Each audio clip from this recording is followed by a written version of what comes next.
Pentagon in order to do that work. So, and that's why he was the highest paid official in the American government of, 4 million people in the American. He gets more money. He got more money, $450,000 a year than the president. Any Supreme Court judge, any member of Congress, he was the highest paid, and it's because he got that 68% raise from the Pentagon to do bioweapons development. Now, when you do bioweapons development, every bioweapon needs a vaccine. So you develop them side by side, because in 100% of the cases when you deploy a bioweapon, there's blowback. Your side also gets sick. So in order to deploy one offensively, you need a vaccine to counter it. So you need to vaccinate your team before you deploy it. So those two things are developed through a field of science called gain of function science, where you take an infectious microbe and you amplify its infectivity, or you make it jump species, so it may kill monkeys. Now you make it kill humans, and you adopt it that way. And there's all kinds of methods, and then you make it immune to antibiotics and to therapeutic drugs and to other therapies. So it's actually the inverse of medicine. For 2,800 years since Hippocrates, doctors have been trying to figure out how to make microbes less infectious and less deadly, and develop antibiotics and therapeutics to do that. Well, the guys who are involved in this, there's 36,000 what are called life scientists, but they're actually death scientists, who are now employed full-time in developing, microbes that can be used to kill people. But given the experience we just had 3 years ago, where a virus from a biolab upturned. So let me just finish this brief history about what happened. In 2014, 3 of those microbes escaped. Fauci built labs all over the country, in Galveston and Boston, everywhere. They're BSL-4 labs. We don't even know how many there are, BSL-3 and BSL-4. We have no idea how many there are. There's, we've counted them. I have a new book coming out that goes through the ones we know. But there are many secret ones that people don't know about, and they're doing it here in the United States. But in 2014, 3 bugs escaped from 3 different labs.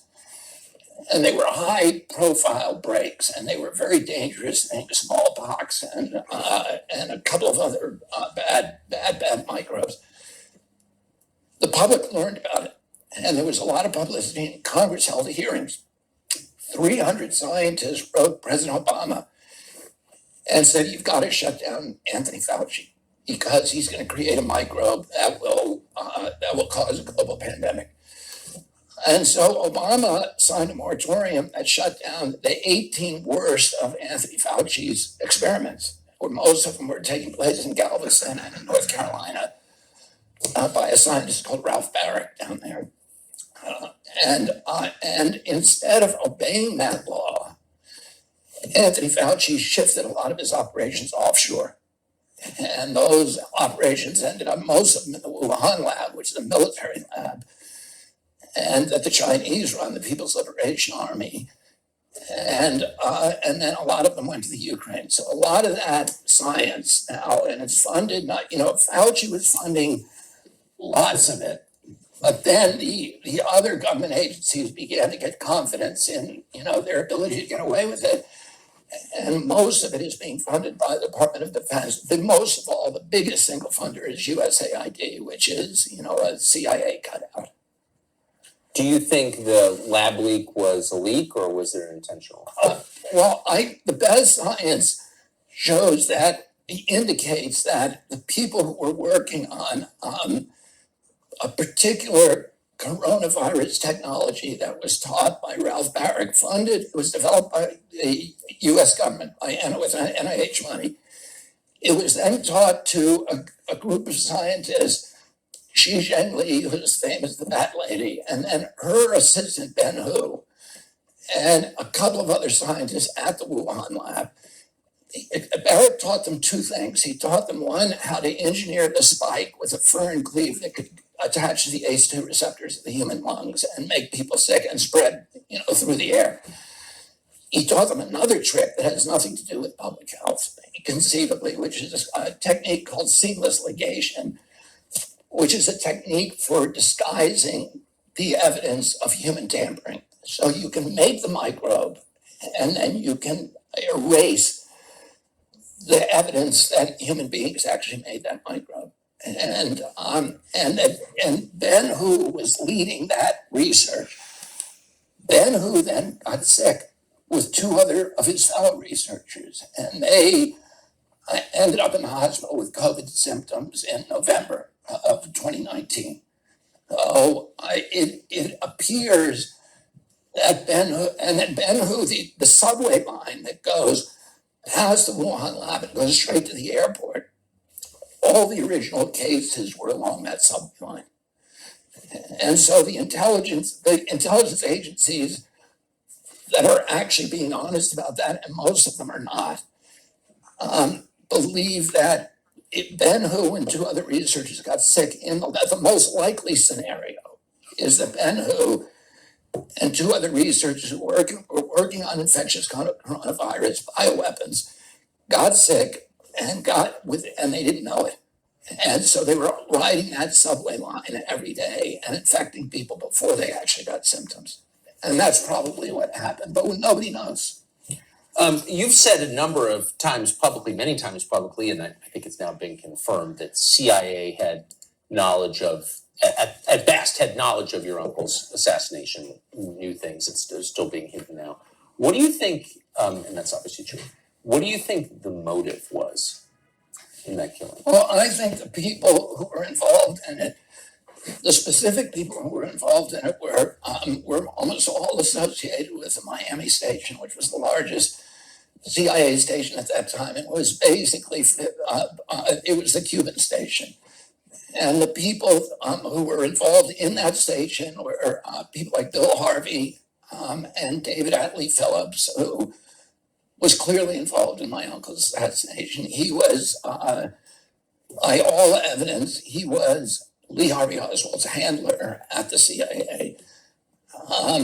And then E. Howard Hunt, who made a confession, David Morales, who is the chief hitman. He ran the Operation Phoenix program in Vietnam. He killed 10,000 people, civilians over there, murdered them.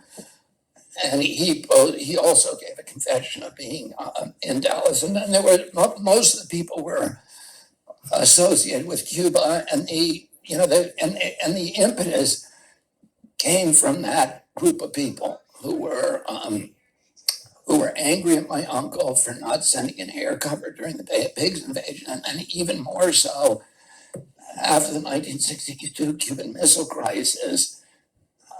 My uncle then developed this friendship with Khrushchev, and he shut down all of the Cuban attacks by Alpha 66 and these other groups that were harassing Cuba. They were sinking ships, sinking Russian ships. They were operating flotillas out of South Florida and doing raids on. And my uncle and father sent the Coast Guard down to confiscate their boats and their weaponry and to arrest the ones that continued to do it. And those people, those individuals, were also, have been traced and tracked to the assassination, over the years. And they're now, there's been, there's millions of documents. I mean, but why not release all the what doesn't make sense to me is why not just admit it now? I mean, no one you describe is still alive. No, everybody now, all virtually. So why wouldn't Biden declassify these documents? I don't know why, and why would Trump not? Try? I agree. I know why Trump wouldn't, because he was convinced by Mike Pompeo not to. So, and it's not an excuse, but not, Yeah, but we don't know what Mike Pompeo said to him. No, but that's the point. Like, what could possibly the law requires them to do it. So the JFK assassinations law required that all documents be released by 2017. Yeah. And yet they refused. So they but it suggests that there's about 4,000 of them that are left, and you have to assume. And again, I try not to talk about things that I cannot document. Right. But I think it's a fair assumption that they're not protecting individuals, that they're protecting some institutional interest. What's the most powerful institution in America? Well, again, I'm not going to, I don't know. I don't know. You don't know? Yeah, it's there must be something, because why wouldn't they just release it? And by the way, for people, you and I having this conversation about who did the assassination, why they did it, a lot of that is the stuff that I've told you, and I've tried to stick to things that, that are documentable, and the names, et cetera. But for people who want a real, kind of a panoramic view of what happened, I think the best book that's been written about this is Jim Douglas's book, which is called The Unspeakable, because he's done something that, after the Warren Commission, that became the orthodoxy.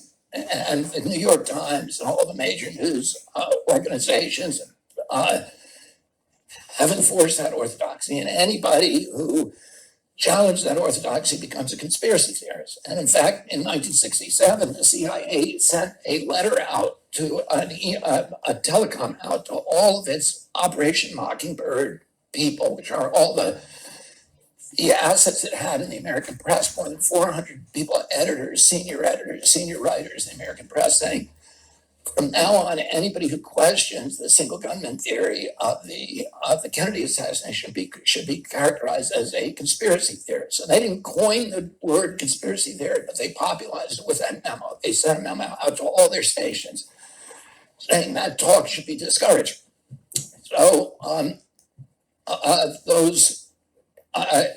but what happened after that is then in 1979, the House Assassinations Committee met for a year and a half, and they looked at much more evidence than the Warren Commission did, including, Alan Dulles. Alan Dulles had run the Warren Commission. He was the head of the CIA when my uncle fired. When my uncle died, he said, I'm glad the little shit is dead. He thought he was a god. That's what he said to a young reporter. And then he becomes head of the commission that is, it shouldn't have been called the Warren Commission. It should be called the Dulles. Earl Warren had a full-time job at the Supreme Court. All the other guys on the Warren Commission had full-time jobs as senator and congressman. The only guy who went to every meeting and, looked at every piece of evidence and developed the questions for the witnesses was Alan Dulles. He was running the entire Warren Commission. And he should have been the prime suspect in the crime. And he was communicating secretly with the people at the CIA, with David Atlee Phillips, with George Johannides, who was the CIA liaison, telling them what questions were going to be asked and what they should reveal, and with J. Edgar Hoover at the same time. Well, the whole thing was a coordinated kind of kabuki theater. But then Congress goes back and investigates it in 1979. And Congress then comes back after a year and a half, seeing a lot more stuff, and says, and they conclude this was a conspiracy. Yes. So they make that official. So anybody who says it was just Lee Harvey Oswald is differing from the people who actually made the investigation. So given that, most of the people on that staff who I've talked to believe that it was the CIA. And as you know, at that time, the dispute between them was the mob and the CIA, because there was a lot of mob involvement. Johnny Roselli, Sam Giancana, who was the Chicago boss, Santos Traficante was the Tampa boss, and Carlos Marcello, who was the New Orleans boss, were all involved. And they all had casinos in Havana. And they were working with the CIA to assassinate Castro. So they had hitmen at their disposal, and they were training Cubans who were sharpshooters for Batista as hitmen. And I've talked to some of the hitmen. I've talked to Antonio Vecchiana, who was involved, and who was also David Atlee Phillips' handler. David Atlee Phillips was his handler, and he was Lee Harvey Oswald's handler. So Vecchiana met Oswald in Dallas I think in September of 1963. So I've talked to, the people who were actually working for the CIA and the mob at that time, to kill Castro, and how they were then pivoted to this, some of them were pivoted to this new project. if you become president, What do you do about those 4 million federal employees, about the agencies which are running effectively as autonomous governments within our government? Like, how do you, when was the last president who controlled the agencies? And how would you do it? I don't know. I feel like I'm probably, and I don't want to seem like, I'm being vain, but I feel that because of the confluence of my experiences over the past 40 years, that I'm actually probably the only one that can unravel that agency capture. And let me tell you this, my daughter-in-law, who is co-running my campaign with Dennis Kucinich, Amaryllis Fox, was a CIA agent in the clandestine service for most of her career. And what she'll tell you, and she has a very sanguine view of the CIA, and the same as mine, and also understands all this evidence that the agency, was involved in the murder of my uncle and the cover-up, continues to be involved in the cover-up. But what Amaryllis will tell you is that of the 24,000 people who work for the agency, that 20,000 of them are patriotic Americans and good public servants. And that there's some people, mainly in a plans division. The espionage division, the CIA, is made up of extraordinary people, principally, who are doing an important job of protecting our country. The espionage division is the division that does information gathering and analysis, and the president needs that. The plans division is the action division. They're the ones that assassinate people, fix elections, overthrow governments, and do all the things that I think we're paying for in our foreign policy today and in our domestic policy. My father was going to separate those two divisions. My uncle ultimately was going to do that too. My uncle thought the CIA, he came out of his office during the Bay of Pigs and he said, I want to take the CIA, shatter it into 1,000 pieces and scatter it to the winds. He then asked my father to run the agency. He said, you're the only one I trust to do this. And my father said, and my grandfather said, you can't do that. You can't, it would be like Molotov and Stalin. You can't have the brother of the president running a secret